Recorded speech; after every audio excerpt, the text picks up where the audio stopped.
நண்பர்களுக்கு வணக்கமுங்க. நம்மளோட ஃபார்ம் பேர் வந்து பார்த்திங்கன்னா நந்திராஜா கேட்டில் ஃபார்முங்க. இது எங்கே அமைஞ்சிருக்குதுன்னு கேட்டிங்கன்னா கரூர் டு கோயம்புத்தூர் பைபாஸ்லிங்க தென்னிலை அப்படிங்கிற ஒரு இருக்குமுங்க. அந்த தென்னிலையிலிருந்து ஒரு 7 கிலோமீட்டர் அருகில் நம்மளோட ஃபார்ம் வந்து இருக்குதுங்க. நம்மகிட்ட இன்றைக்கான விற்பனைக்கான பதிவு வந்து ஒரு 4 பல் 2 அமைத்து மயிலை கிடாரிங்க. மயிலை காலைக்கு இனச்சேர்க்கை செய்து ஒரு 30 நாட்கள் ஆகுதுங்க. இது வரைக்கும் எந்த மறுபடியும் பருவத்துக்கு வரலைங்க. மாடு நல்ல பருவத்தில் இருக்கும்போது இனச்சேர்க்கை செஞ்சுருக்கிறோமுங்க. 22 நாளில் வந்திருக்குமுங்க. அப்படி வரலைங்க. இப்போ 30 நாள் ஆயிடுச்சுங்க. இந்த கால சேர்த்தினபடி அப்படியே மாடு வந்து சென உறுதியாக பிடிச்சிக்குமுங்க. கெப்பப்பை தெளிவாக இருக்குதுங்க. அதனால் நீங்கள் எந்த பிரச்சனையும் இல்லைங்க. இப்போ சேர்த்தி 30 நாட்கள் ஆகுது இனச்சேர்க்கை செய்து.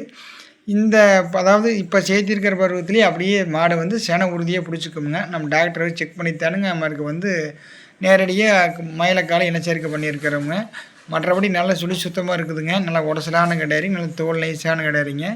உங்களுக்கு இந்த முகாமைப்பு எல்லாமே அருமையாக இருக்குமுங்க. நல்ல முகாமைப்பில் கொம்பு அமைப்பு நல்லா அழகான கிடாரி, தெளிவான கிடாரிங்க. உங்களுக்கு இந்த கிடாரி தேவைப்பட்டால் மேலே இருக்கிற நம்பருக்கு தொடர்பு கொண்டு தேர்வு பண்ணிக்கலாமுங்க. நம்மளுக்கு எப்போவுமே காங்கி மாடு இருக்குமுங்க. நன்றி, வணக்கமுங்க.